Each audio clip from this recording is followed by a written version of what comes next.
And we are overreacting to the Lions just about to be defeat to the Rams. And Dr. Yaldo brings you Eli Zaret. Just go to yaldoeyecenter.com for a free evaluation. And we will, of course, cover the Chiron Moore debacle What? as well. Something happened? Yeah, I didn't have a good weekend. He's back home with his wife. That's a big deal. That's true. Plenty of time for that. Eli? Okay. Well, the Lions, I mean, they lose 41 to 34, but I think the stat that's the most annoying and stands out the much and pretty much told the game was the third quarter yardage, 179 for the Rams, 5 for the Lions. The Rams scored 20 straight points, take a 34-24 lead, and the Lions could not catch up. Matthew Stafford had everybody on the roster to throw to, although he did lose a couple of receivers to hamstrings. You missed a nice hook and ladder, Eli, by the way, when you were talking. Yeah. Oh, we hook and ladder to Tesla. Oh, okay. And then a mad scramble to try and down the ball, which of course was futile. Yeah. So well, there were some fun times. There's a lot of futility in this game. Even Dan Campbell even called a timeout he didn't have, or challenged a play that he didn't have. But this is reflective of what happened both against the 49ers, as you said, 2 years ago. It felt just like the 49er game to me. And it also was reflective of the Washington game in the playoffs last year, where too many people were hurt. Yeah. The defensive backs were all injured, and Washington ran all over them. So this is tough. They have 2 receivers today, and you just can't beat a defense that's that good with an 11-2 team when all you got is St. Brown, who had an incredible first half. J-Mo played pretty well too, but nobody else was in there to catch the ball. Well, to that point, where's the Gibbs receiving action? What did he have? 4 catches on 7 targets? I don't know, Mark. They didn't have any receptions in the first half, I don't think, to Gibbs or Montgomery. Gibbs didn't have one big play, 13 for 38 running, and he had 4 catches for 20 receiving. They didn't even seem to try that hard to get I'm the ball. starting to feel that Dan Campbell shouldn't be calling plays. No, listen, they showed I don't think he should. After that 2nd and 11 and 3rd and 11, he called a running play on when we were in Rams territory, 34-24. Right. What was that? And for some reason, you can credit the Rams defensive line. The Lions offensive line was very porous today. Didn't block for the run very well at all, as you just pointed out with Gibbs's poor production.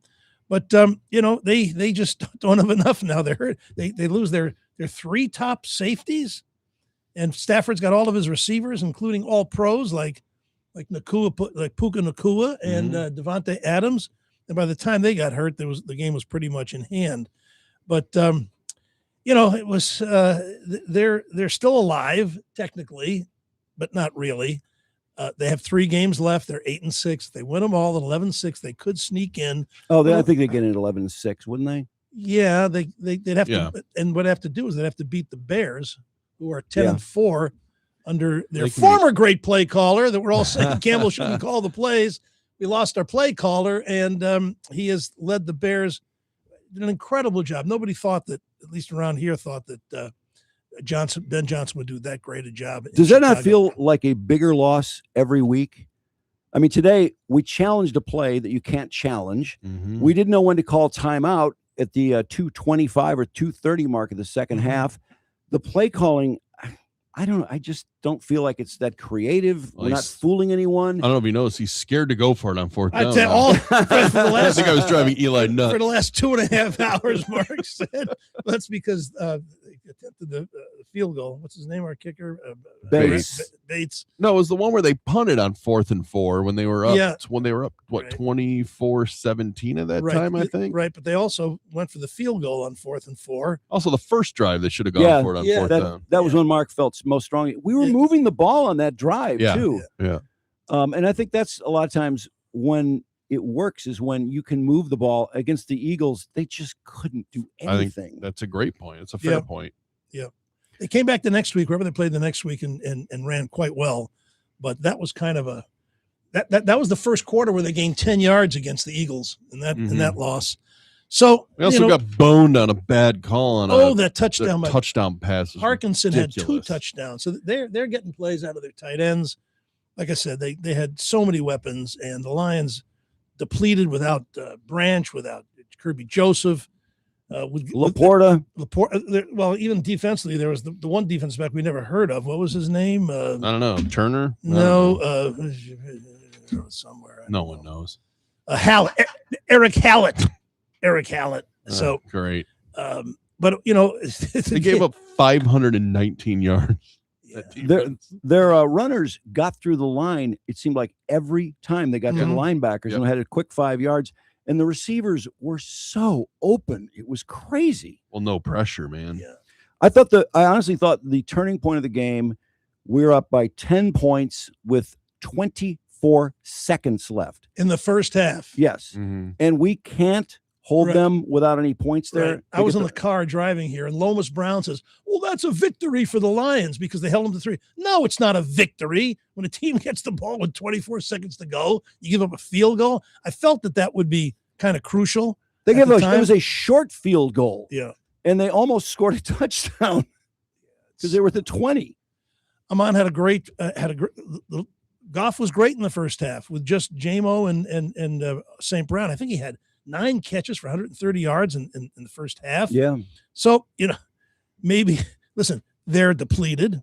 They're on the road against the number 1 seed in the league with the number 1 quarterback in the league, 35 touchdowns, 4 interceptions, although he did throw one to Hutch that was kind of remarkable. So they weren't supposed to win this game. They could have. They were 6-point dogs, and that's kind of the way it played out. They're not quite the powerhouse that they were at 15-2.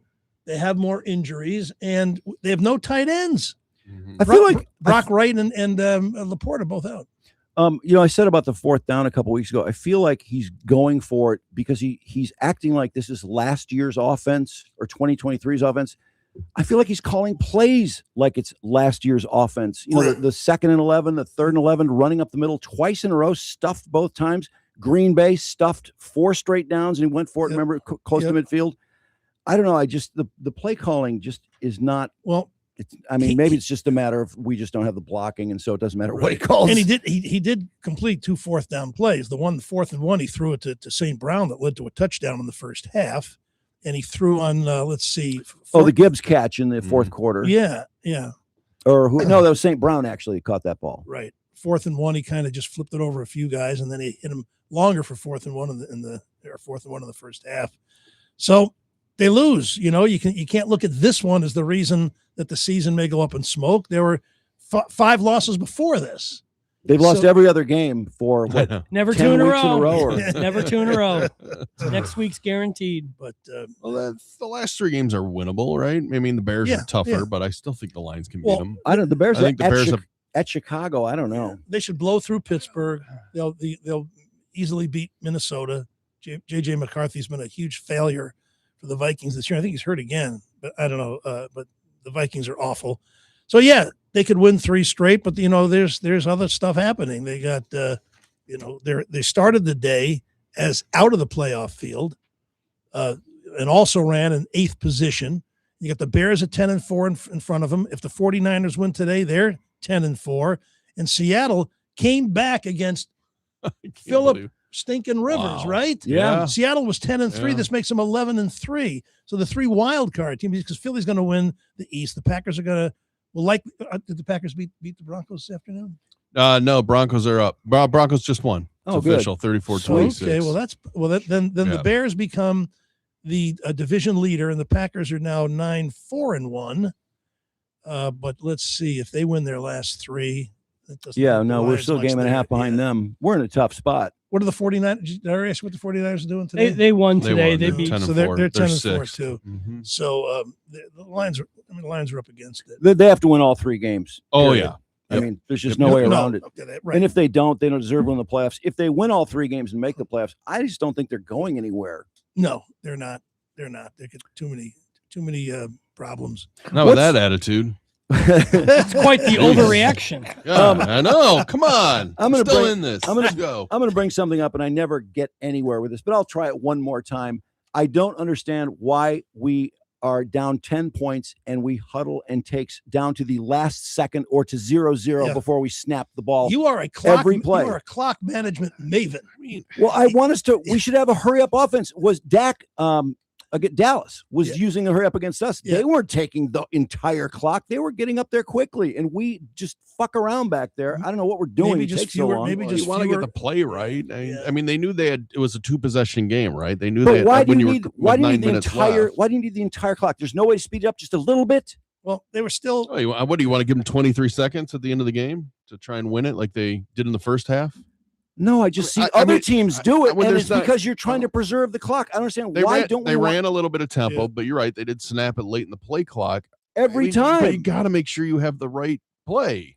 Yeah. I mean, that's more I- paramount at that time with 9 minutes left. I recall us able to hurry up with our previous offensive coordinator. We actually had the ability to do that, and we did do it. We had to do it. Lions were up 24-20. This was in that miserable third quarter. The Rams stopped them. That was punter- a holding. We had a holding call on second down in Yeah. that particular drive. Our great punter, however, only kicked it to That was midfield, awful. and in 2 plays, the Rams scored. Stafford got protection, hit Adams twice, and then that touchdown to Parkinson, Colby Parkinson, was very, very strange.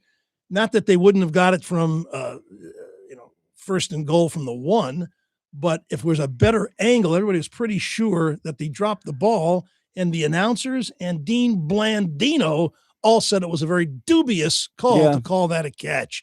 So you can look at things like that, where they But still 27-24 were in the game, Mhm. and Goff threw that long ball to JMO, which I never saw the play. Did he drop the ball, or did he That was just a not t- catch it it? was it was tough. tough. It was a was hard on one. his Yeah, hands. On his Okay. head too. And then he got sacked on the next down. Yeah. Yeah. And then Um, they punted poorly. But I'm not sure why they're throwing long there. I mean, it just seemed like at that point we needed a first down so badly, and we didn't get it. And they scored again, of course. Well, I think they needed to do some dramatic plays. And one of the stats that's meaningless now, but before the game, they were saying that under John Morton, the Lions had like 20 long plays this year, or whatever you call them, chunk plays, or plays are 20 yards or more, and they've had many more over with Campbell. But 16 head coaches call their plays, and Sean McVay is a master. Mm-hmm. He did it. You got Ben Johnson, the coach, doing it in Chicago. And it happens a lot. And maybe he's just getting beat by some better play callers. Well, when you call a challenge on a play you can't challenge, I think was you're bad. I think you're overwhelmed. Yeah. Yeah. could And be. when you don't know when to call timeout, I think you're overwhelmed. Well, that could be one thing, because they thought they replaced Ben Johnson, and apparently they didn't. And so it pushed Campbell into that role. Can we talk about the defensive line? Because Yeah. I don't understand what's going on. I mean, Hutch made a great play today. Fantastic play. Could have been a game-changing play. Yeah, the 58-yard return on a very bad decision by Stafford on that one. But yeah. Stafford had a lot of time. They had a broken play that got 8 yards on that run. There was the snap fumble. He had to go 10 yards back. He picked up the ball. There was no one near him for seconds, and he kind of threw it away. And it's like, Matt, you had plenty of time, because even with that long fumble, they didn't get anyone near him. He's the MVP candidate for good reason. He played a great game. He really He made one big mistake, but otherwise he played a really good Yeah. game. So that's he was that. 24 for 38, 368 yards, 2 touchdowns, 1 interception. Chiron Williams was 15 for 78, 5.2 average, 2 touchdowns. Blake Corum looked really good. Yeah. He had 11 carries for 71 and a touchdown. Nakua 2 runs for 8, and Nakua had 9 catches for 181. I never saw him not completely open. I don't know why you throw it at anyone else. Yeah. Parkinson had 5 for 75 and 2 scores. Adams 4 for 71. And then was his injury serious? Was he? Hamstring never looked came like. back. How many of yeah. our receivers, how many people, different players caught passes for us, and how many for them? That's a great question, Eli. 4 people caught the ball for us. That's it. We usually have 8. 8 or 9. Yeah. We had St. Brown had 13 for 164. He was really covered in the second half. Yeah. I swear it almost seemed like they were double covering him a couple times. Jameson Williams had 7 catches for 134. He had a good game. Khalif Raymond 1 for 20. That was a good play, but still. And Gibbs had 4 for 20. He dropped one that I thought was going places, but I mean, when you have Jahmyr Gibbs limited to 58 yards on 17 touches, I don't think you did your job. You got to get him in the open field somehow, some way. I mean, we still scored 34 points, and we got nothing out of Gibbs. And Montgomery was having some success on that one drive, but they never really ran him again. I mean, they kept trying Gibbs up the middle. Isn't Montgomery the guy to go up the middle? Yeah. He played a little, played well when he did. I thought Montgomery. It's 7 carries for 32 yards and a touchdown, and Gibbs 13 for 38. Goff was 25 for 41. He threw a bunch of balls into the turf because nobody was open. 25 for 41 for 338 yards, 3 touchdowns, and he had a 111 rating. He actually had a better rating than Stafford. I don't want to knock him for, the way he played today, but at one point, where was Brady just said that was a terrible decision. He threw it into the middle of the field. Oh, yeah, he should have been picked off. Yeah, and Brady was a bit surprised. Brady was gushing with excitement before the game. He goes, if you love offense, there's no place I'd rather be. Goff is in the top 3 in the league. Number 1 in points, the Lions are this year. I'm surprised they're still number 1 in points. Well, they're putting the points up. Yeah. I mean, the problem is the margin for error is small. And when you go 3 straight series, 3 and out, you put that defense out there with no rest. I mean, they're bad enough with rest. And the Rams scored, 5 consecutive drives, I think, in the middle of that game? Because it was 24 to 14, 24 to 17, 24 to 20, 27 to 24, 34 to 27, 4 straight times. 2 touchdowns and 2 field goals. Well, I bet there should be somewhere during the game near the end. You're furious. We're 3 of us are down here, or 4 of us, counting Roberto, are down here watching the game. Drew is upstairs. you're about 20 seconds behind us. We see what happens. No, you idiots, no. Then he comes downstairs and he says, you ruined my day. I'm having a terrible day today. Can you imagine the vitriol that'll be spilled on the ticket tomorrow? Oh my God. Woo! Yeah, the tickets had a lot to talk about lately. Oh, man. Should we move on to the Well, how about the other games today? You want to run down the scores? We have 250 people who want to know what happened around the league today. Yeah. I can handle that part if you want me to. I just need a couple ahead. clicks, and the Broncos are on fire. They're in the playoffs now. They beat the Packers. That helps. Yeah, 34-26 with 44 seconds left, it says here. Is it a final mark? Oh, yeah, it's final. Bears rolled on the Browns. Shador, not the greatest game. 3 interceptions. I saw he was 17 for 35 with 3 picks at one point. Chargers beat the Chiefs. Chiefs are out of the playoffs officially. Mahomes out. Mahomes torn ACL. By the way, the Packers, Mike Parsons torn ACL is confirmed too. Is that torn ACL today? Yeah, I think Holy that's what they said. shit. Non-contact. Non-contact injury. Let me double check on that. Ravens beat the Bengals 24-0. The Bills were down 21. That game was bizarre. That was a great game. They were down 21-0. I watched that. Yeah, that was amazing. Congrats to our Rochester friends enjoying that Bills victory today.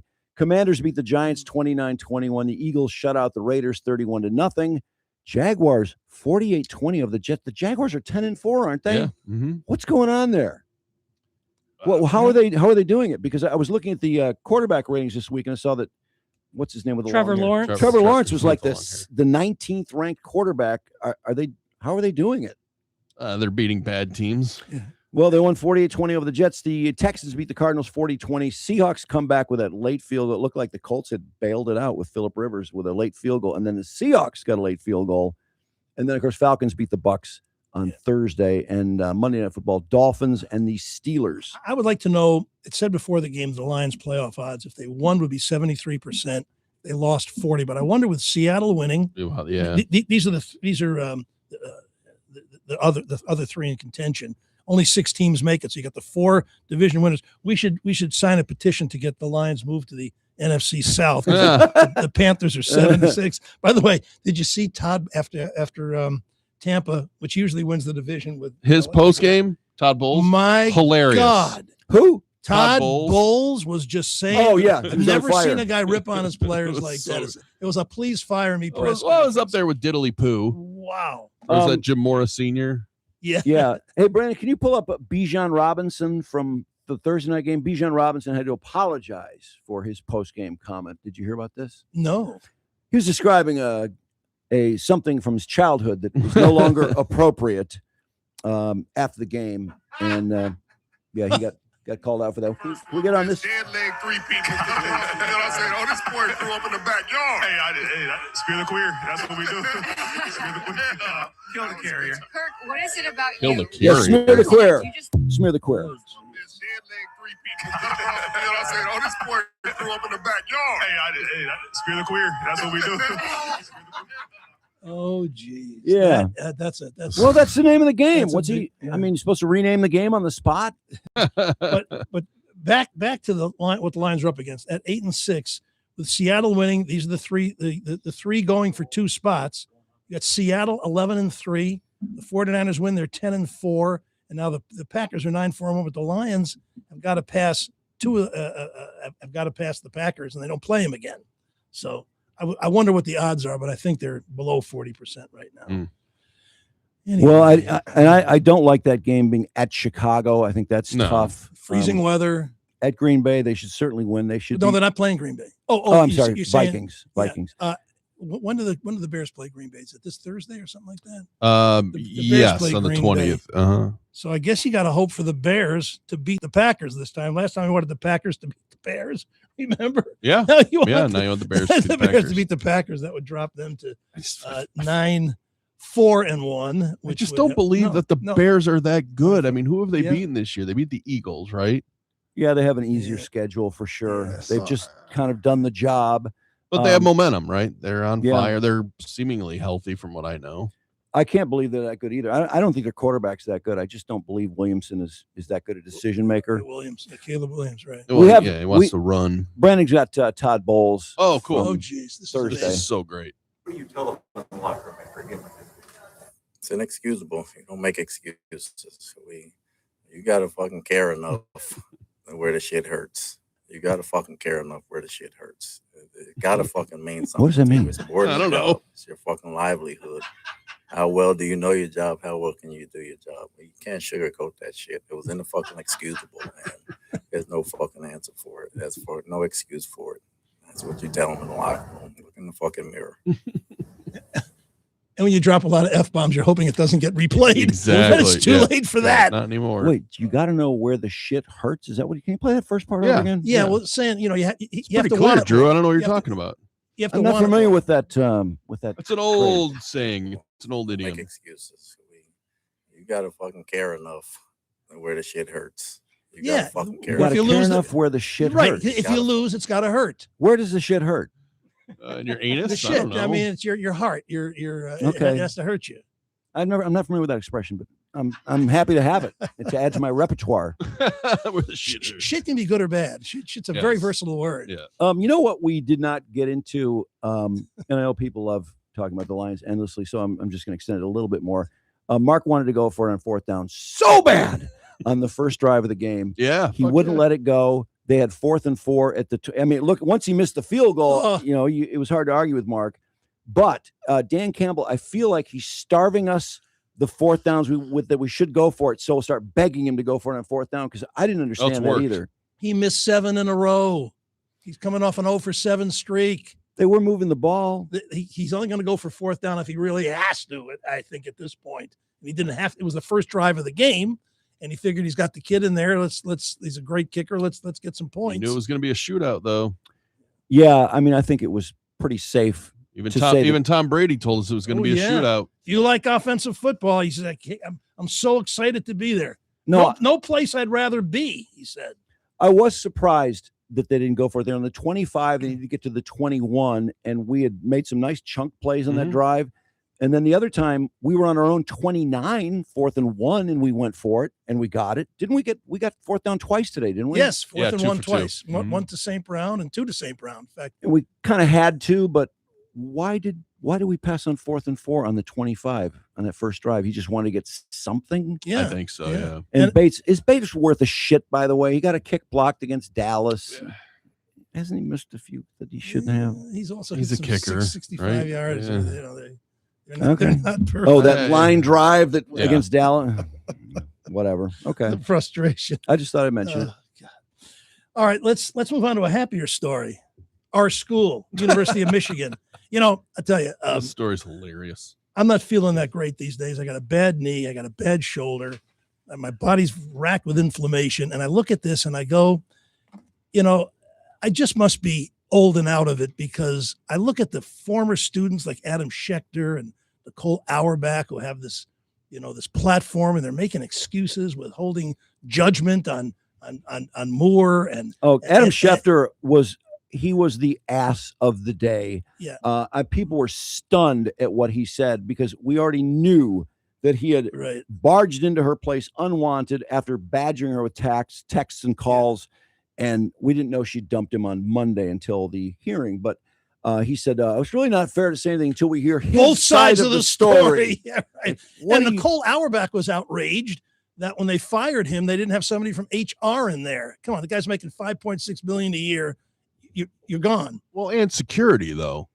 I mean, security for what? What we know he's a madman? I mean, why is he the coach then? To de-escalate him. Yeah. Why is he the coach of the team? If he's such a madman that you have to have security to fire him, I mean, Well, isn't that pretty standard though? I think it's pretty standard. But if that's what we're going to be upset at Ward Manuel for, I'm really lost because it seems like there's other things that are much more serious. Every step Ward makes is a mistake. I mean, is this and just he's something? Just a dick. Is this something? Ask anybody that's had interaction with him. He's not a very nice guy. But is this something that you can fire him for? What's that? Not having an HR person? Is that why people bring it up? No, But- probably not. so tell well, me- because I don't know. How does it work? Because she went to the law firm that was investigating them. She finally flipped and went to him on Wednesday. That's what started it. So Well- do you not need an HR department if the law firm's involved? I fucking don't know. I don't know, but I don't know why you should need an HR person to fire Chiron Moore. He's a grown-up head coach of a That's right. Division I That's football school that brings in hundreds of millions of dollars. Is he really such a child? They have to have an HR person. clearly. Oh, maybe he is. Clearly, he's mentally ill. Now that's so. Help me with the timeline here. Apparently, he pursued her for a couple of weeks because she was going to break up with him. Then she breaks up with him on Monday. What did he do at that point? Maybe he could have smoothed it over. And He harassed her for 2 days. He kept on harassing her. Well, back it up even more because I thought it was interesting that Ninja, you and I were talking about it. The Journal story that said she had broken up with him in the summer. Yeah. And then broke up with him again on Monday. So is that the idea that they rekindled it, that they started banging again? That wouldn't be unusual. You know, I mean, the back no, and forth, you know what you're So skipping she broke over? up with him twice and he couldn't take it? He's got a wife and 3 kids. No, and that's and he's all. That's fucking everything in awful. sight. He's a pussy hound, and it was going to catch up to him eventually. He's now I don't know if the story is true or not, but somebody reported, because there's so many bloggers and people, you have no idea what kind of credibility they have, saying that he texted or sexted somebody at halftime of the Ohio State game. Did you say that?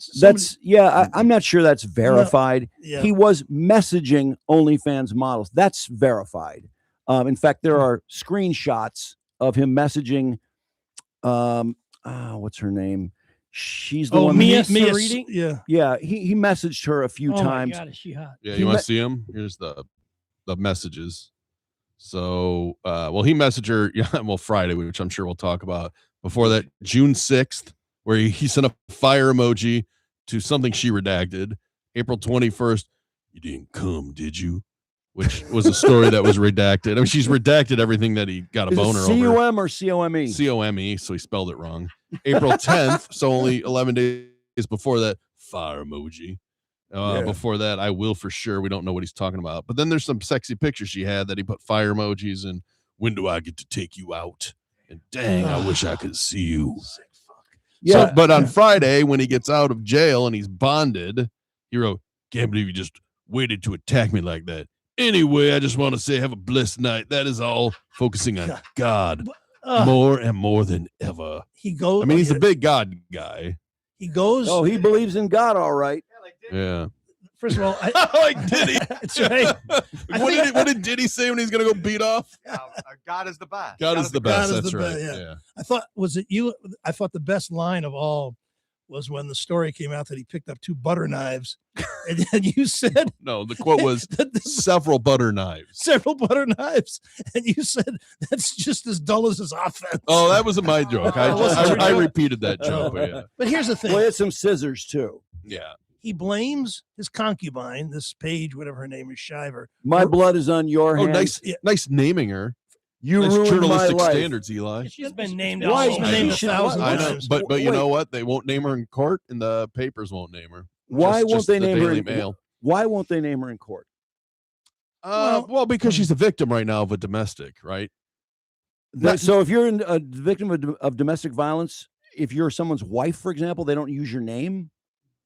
I don't think so. I think I'm just thinking of someone I know that went through this. They just said the wife. They didn't. I don't think they ever used her name. Oh, okay.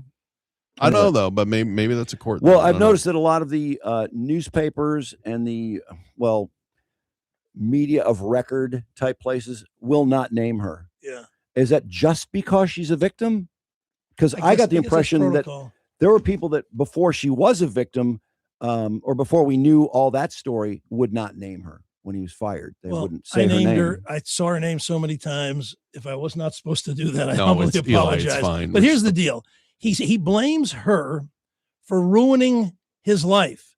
And I'm thinking, you asshole, you ruined your own life, Exactly. you deranged pussy hound lunatic. Just You no one to humiliated your family, damaged your children, disrespected their mother, brought shame to your university, betrayed your players, shit on the students and alumni and the pride they feel about their school. Don't bitch to me and definitely don't bring God into it. That's worse than even Lane Kiffin saying God told him to go. He has no one himself. But you know, Full stop. He's not a victim. I have to say that although I must be old and out of it, because I look at the undying loyalty to the program still. The excuse making is pathetic.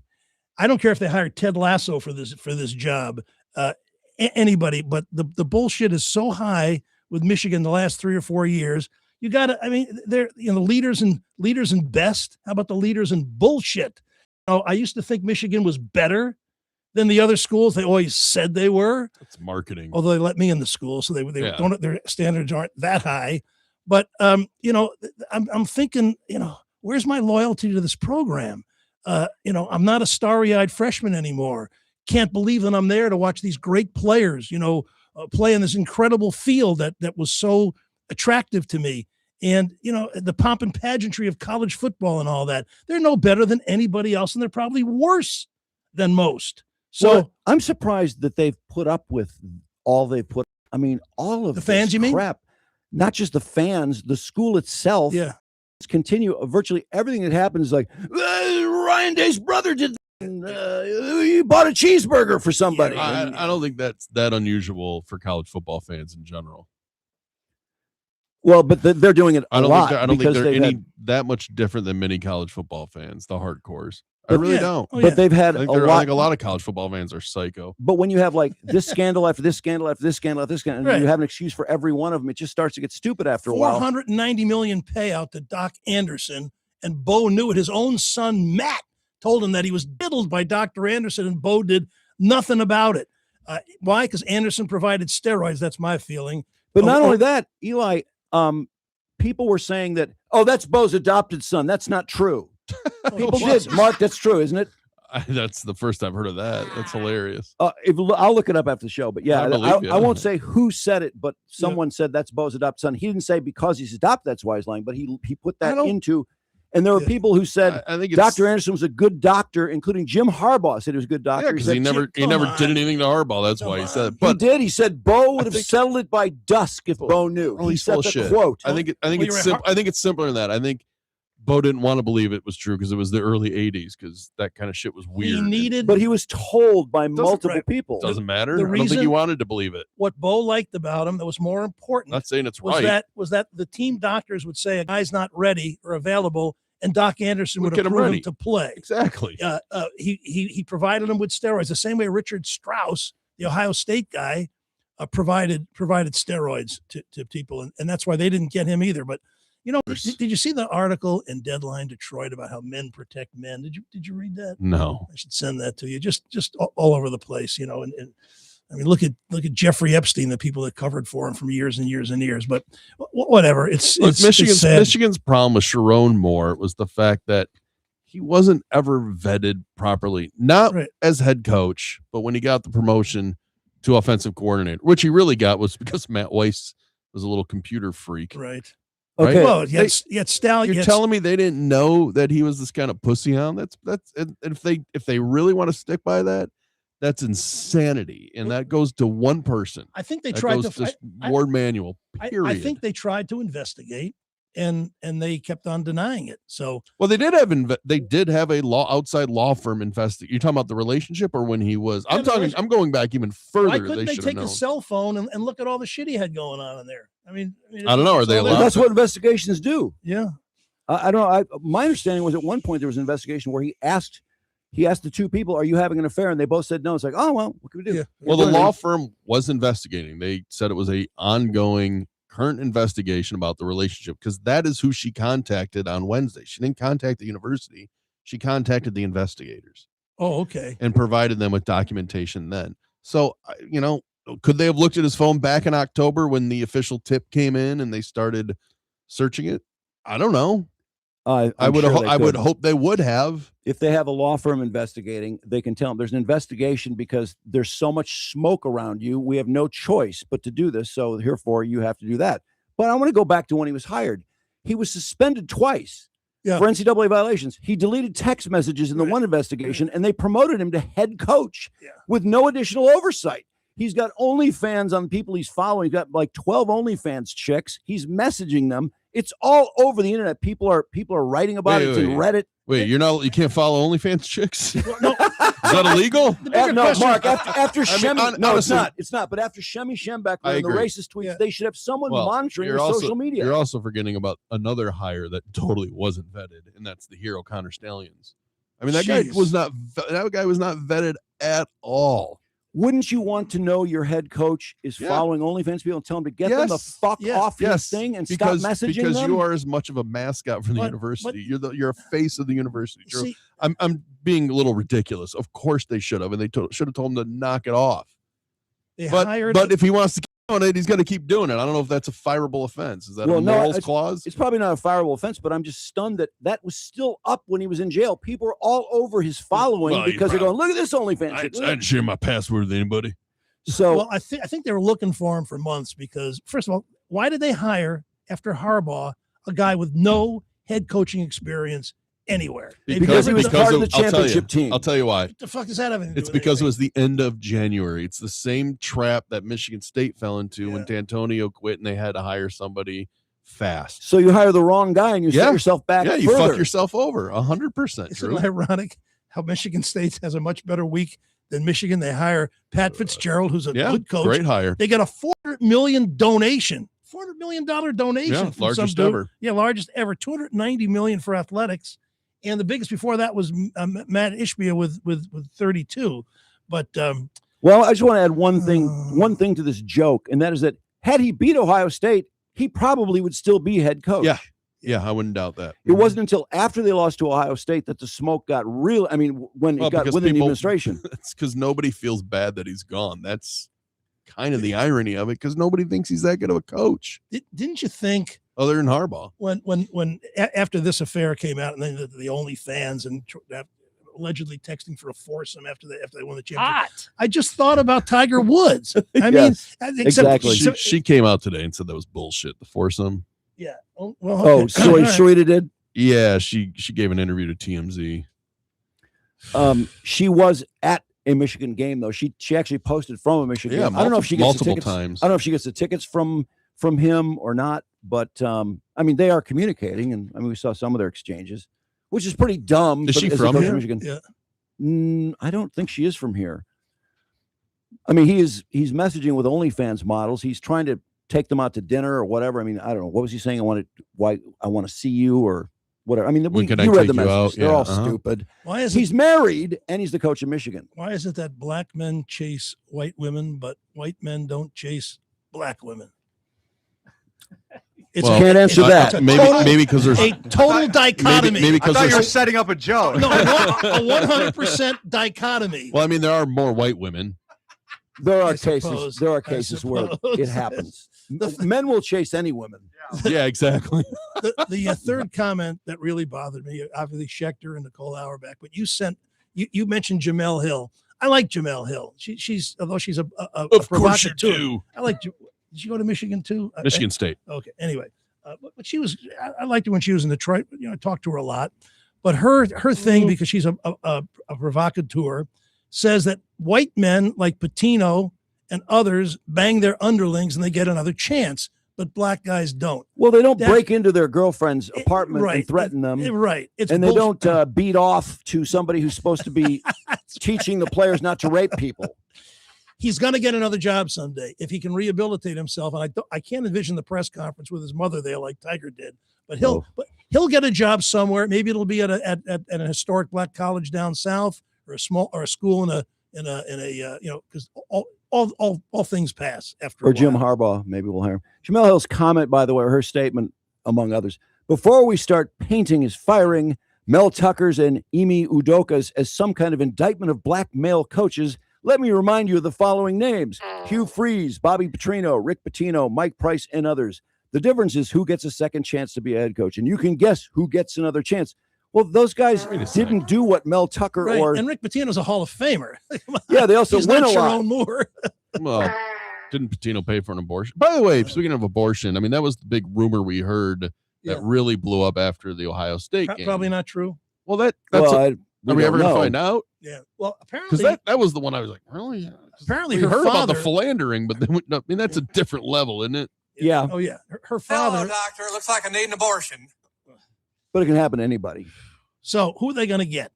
Let me tell you this. I'm not supposed to reveal this. This is in these secret chat rooms that people pay money to join. My brother-in-law is so all over this shit. When I told him, I'm done with Michigan football, wake me up, when they get good again. I don't even care. I don't care who the hell they hire.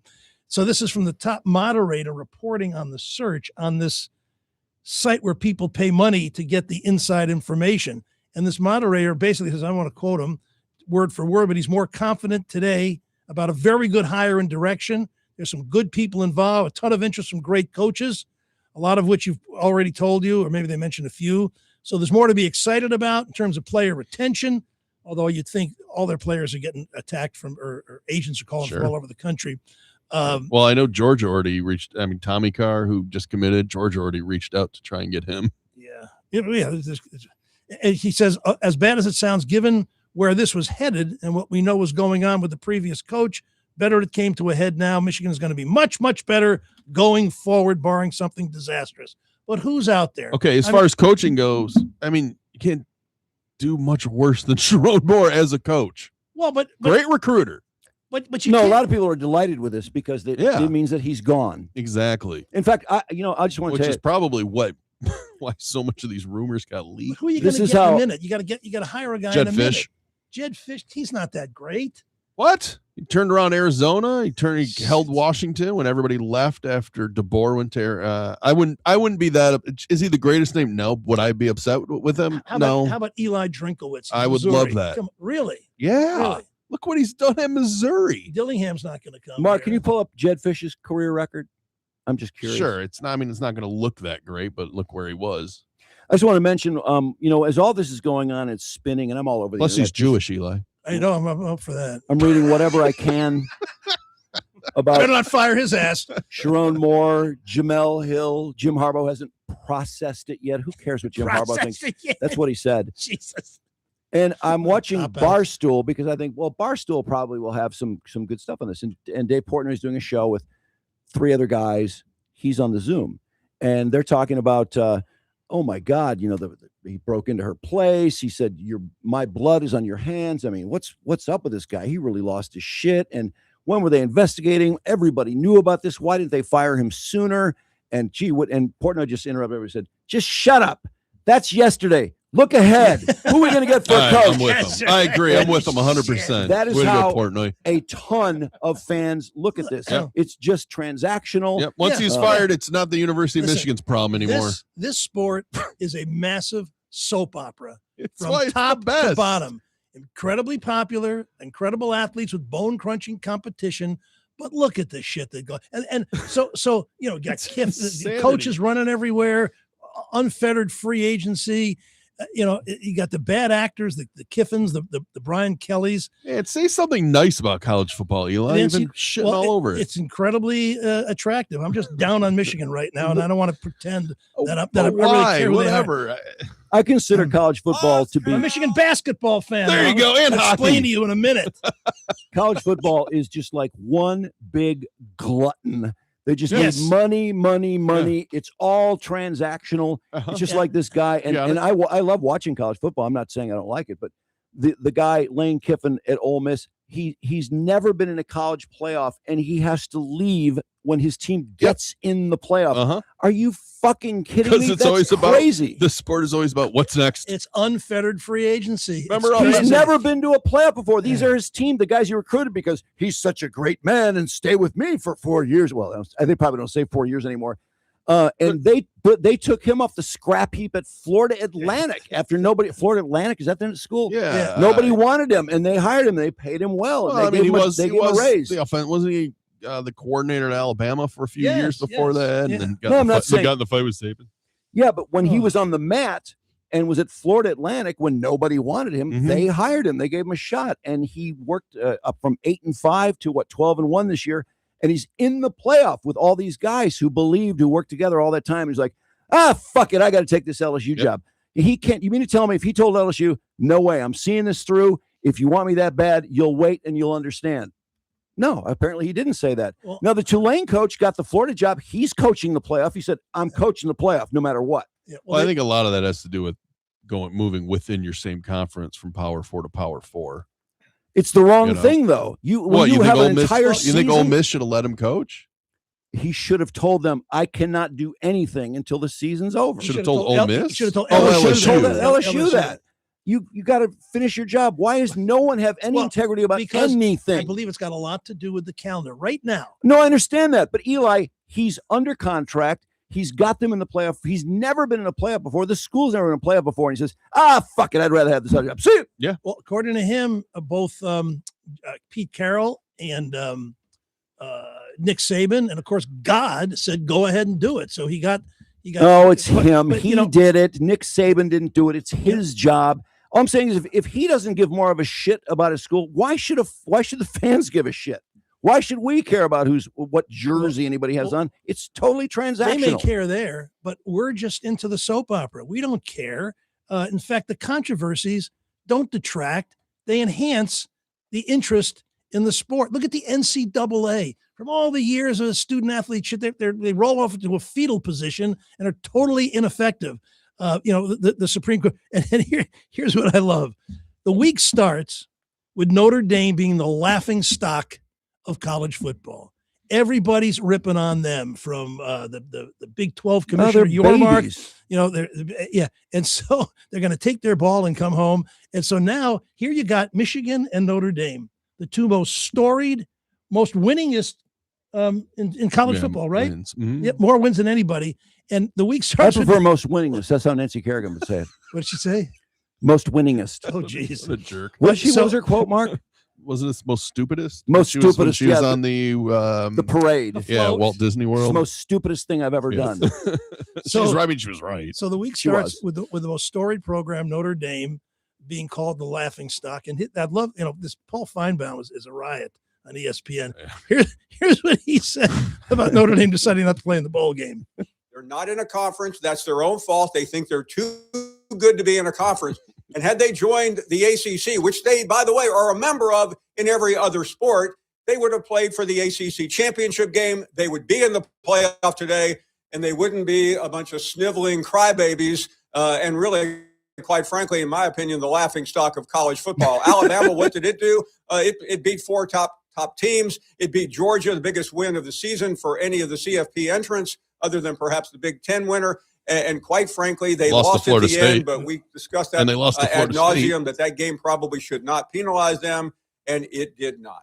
Anyway, we're now the laughing stock. We took over for Yeah, them. someone at else the will end be of in the a few week. weeks. By the way, this is a great quote. In 2015, speaking of Notre Dame, in 2015, Brian Kelly, when Notre Dame said, he doubted that any of his players could meet the university's academic standards.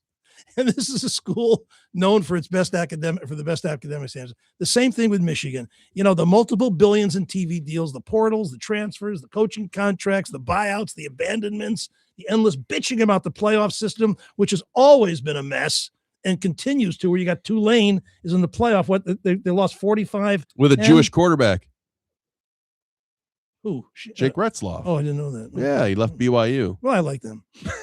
No, I'm telling you, it's just, but look at Notre Dame, man. they stomp off the store. Newt Rockney, Look, Rudy. What does Rudy think about this? Get him on. What would their fans want? They want to see them play in a game, and they just said, Yeah. "Fuck you, we don't feel like it 'cause we're mad." So they I fuck the agree. fans over, and I the fans agree. support them in the end. Most of the fans are like, "Well, they deserve to be there." They That would have should been a do." great game. They would have played BYU in a bowl game. That would have been fun. That would have been a great. Didn't they Great get something out of their whining too? Aren't they guaranteed if they're a certain rank? Well, I think that was decided beforehand. If they're top 12 Oh. going forward, they automatically get in, which is kind Okay. of bullshit. So they didn't get that out of their. But they crybaby had so much, like, people actually felt bad for Notre Dame because they do those ranking shows every week and they're not supposed to be jumped in the last week, and then they were. So everybody was like, "Oh, we feel bad for you, Notre Dame." They kind of got boned there, It doesn't really make sense. and then the next thing you know, like, we're not going to do it. We're going to play the bowl game, and so now it's like, "Fuck you guys!" That's right. Why? yeah, they blew their sympathy, whatever they had. By the way, you want to know about Jed Fish, right? Yeah, what's his record? He took over an Arizona team that had 9 wins in 3 years. Went 1-11 his first year. What year is this, Mark? This is 2021. He gets there Okay. post COVID. So 1-11, 5-7, 10-3. Jumps to Washington after DeBoer goes to Alabama, and Penix, graduates. A lot of players left. Roma Dunze.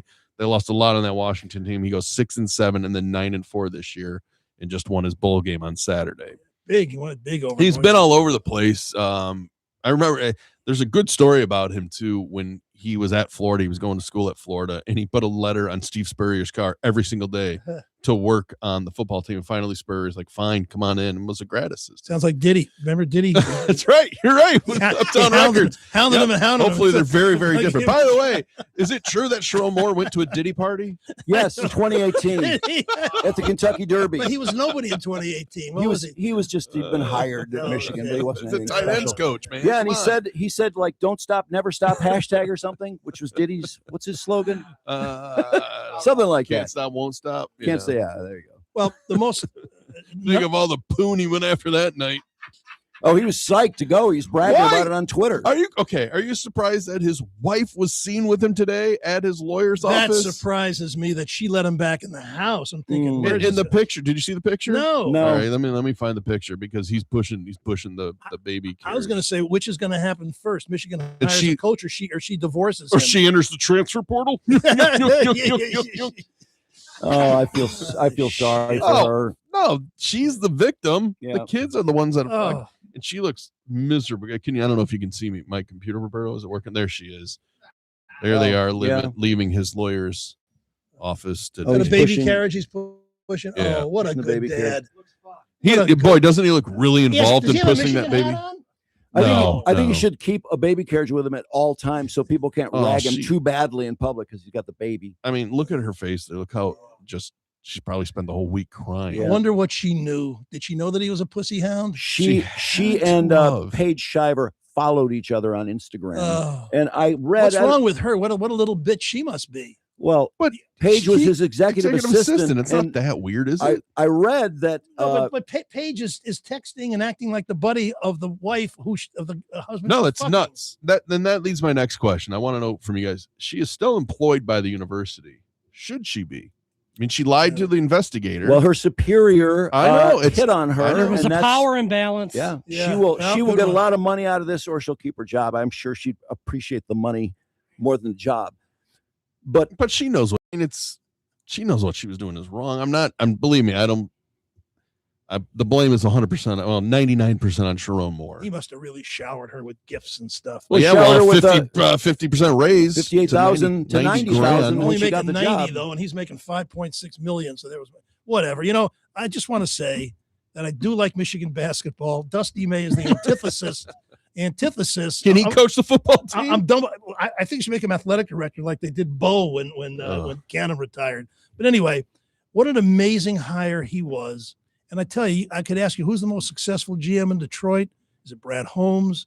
Is it Trajan Langdon? Is it Scott Harris? No, it's a guy named Kyle Church, you never heard of, that Dusty brought up with him from FAU, been an assistant coach for a long time. And in the offseason, he found 4 NBA in the making ready players. He obviously had the backing of all the money, whether it's Jolin, Ellison, or whatever.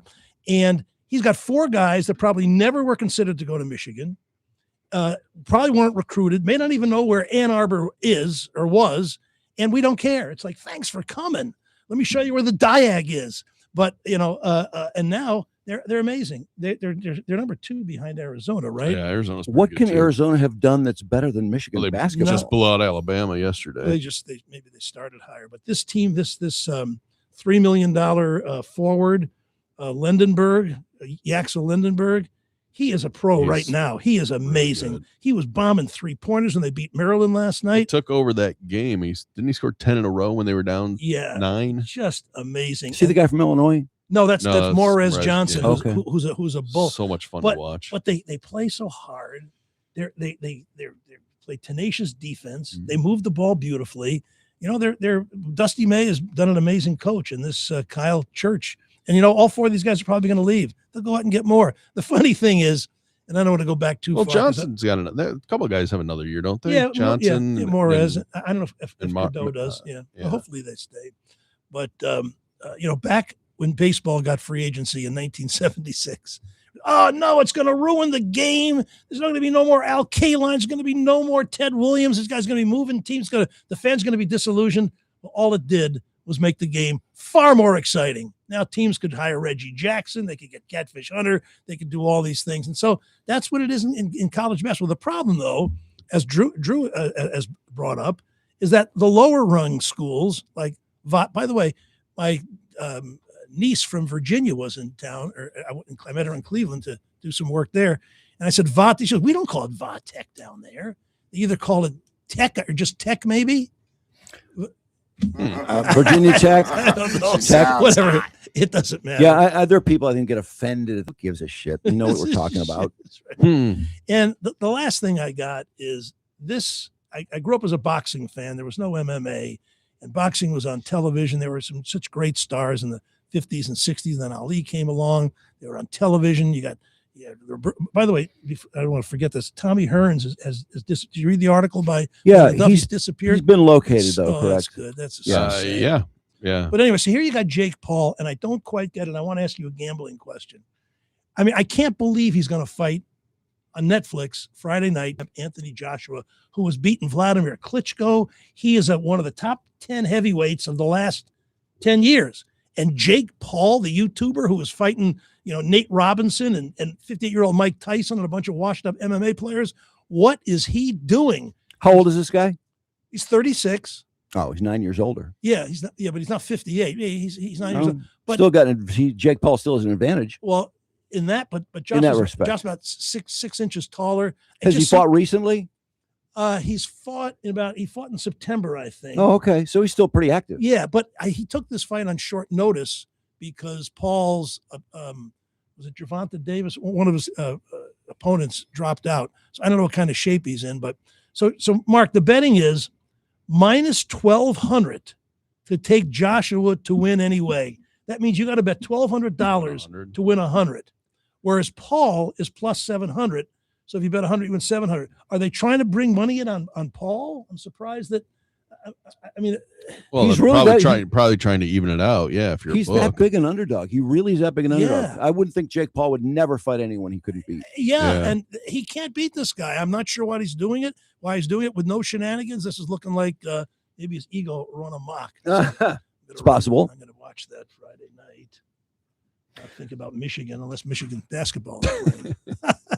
Anyway, you get to be my age and you pretty much fall apart, as I've explained. It's better than the alternative, obviously, but with hip replacement, torn rotator cuff, painful arthritic knee, all we geezers do when we get together is bitch about our ailments, but not about our eyes. That's because cataract surgery cures it all. Out with the brittle and cloudy old lenses, in with 2 amazing bifocal lenses, and the clock goes back 50 years. The great thing is Dr. Yaddle's bifocal lens implants are for everybody now. They're so well developed, 40 plus who have trouble seeing things up close. No more contacts, no more bifocal glasses, no more reading glasses. And of course, Dr. Yaddle's custom and LASIK is also a beautiful thing for younger people who may be farsighted but still see well up close. The evaluation is free. If a Flex or Health Savings account expires at the end of the year, make a down payment now on fixing your seeing issues once and for all. Go to YaldoEyeCenter.com. Get out of here. Oh, I just want to add a couple things. When we did not cover the 2 Georgia football players were arrested for shoplifting. Oh, God. Day Georgia before again? yesterday. My God. One of them is a starting freshman offensive lineman. So what is Coach Smart going to do about that? How will he get this guy eligible to play in the playoffs? Yeah. I mean, surely he'll play, right? Oh yeah, come Yeah, on, it's just okay. shoplifting. So can we just officially start acting like these guys are professional? I mean, really, is there any reason why? It seems like they are professionals. They average $300 to $1 million. Any starter on any college team that's in the top 50 or 60. Should they have to go to the school? I mean, isn't it silly that these programs embarrass the university when there's no reason they should? They're not really part of the school. They're nothing like the school. This is what the rush is all about with this portal, because if most schools start their classes the second week of January. Well, drop that pretense. Do what's best for the football. Who cares about school? No, you have to pretend. No, but I thought we were done with that. No, it isn't. Then they're employees. They don't want to make them employees. The thing's a big fucking mess, and yet people love it. It's a great. And like I said, that's the way to solve it too. You make them employees and collective bargains. So you can't enter the portal. I mean, they just won't do that because you know why? Because they want to pay executive assistants to the head coach $90,000. If they just ridiculous. If they make them employees, then you get the same thing you had with NIL for the last 10 years. You're going to have 2,000 players say, "Where's my money?" Well, they're already coming up with $2.8 billion for NIL. We'll pay you in a stipend to attend our school. We'll pay you in cost of attendance. Well, I don't think that the sports programs should be embarrassing the university like that. And they're still trying to connect it, and it's stupid. These guys are in a different world.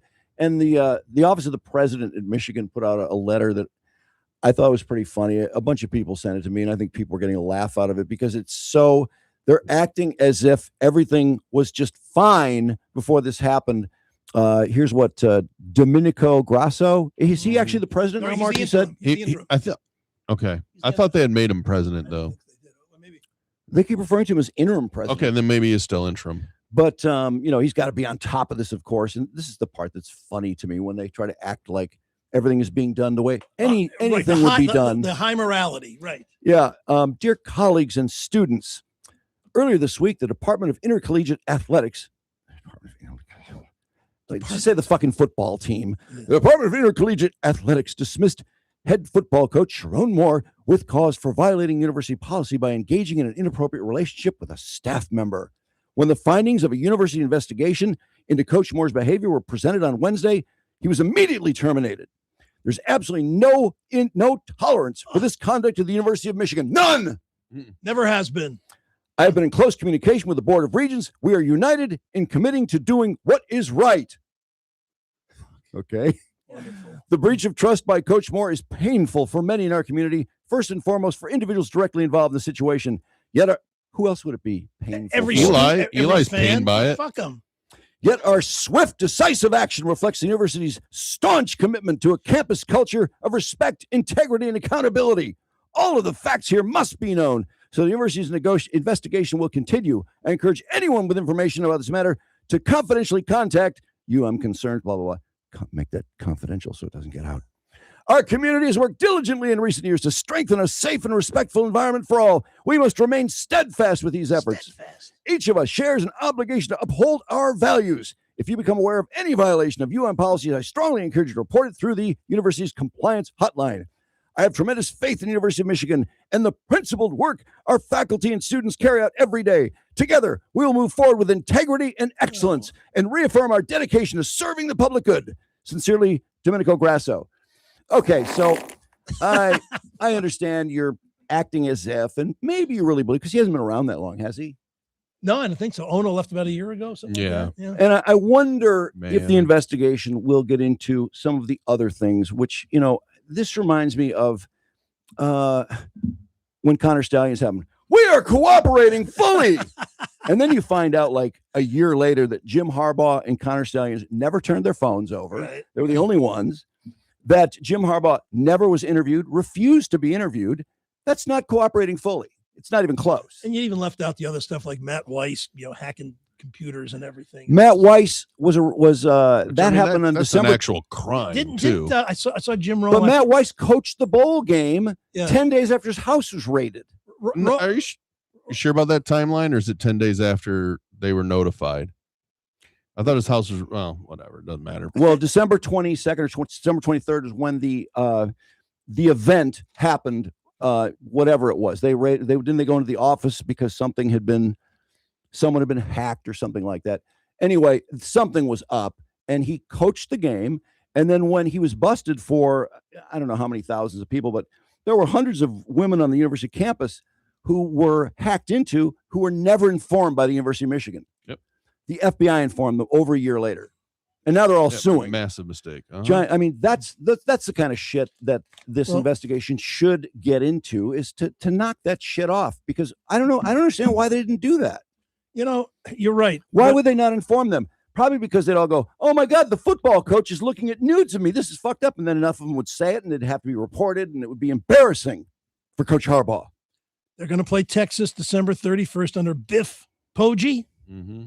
And of the of the football programs in America, Texas is worth $2.4 billion, and Michigan is fourth, worth $1.9 billion. So no matter how you screw it up, no matter what you do, the people show up, the stadium is packed, and people just love the soap opera. Yeah. Okay. Well, this Georgia thing. I mean, yeah. Right. This Georgia thing is going to be very interesting, because the 345-pound guy that was arrested for reckless driving, cruelty to children, because he had two kids in the car. He was going over 100 miles an hour in BMW, racing his mother, or trying to get away from his mother. Talked about that last time, right? His mother gets pulled over. He drives by the cops and his mother at 100 miles an hour in a 25-mile-an-hour zone.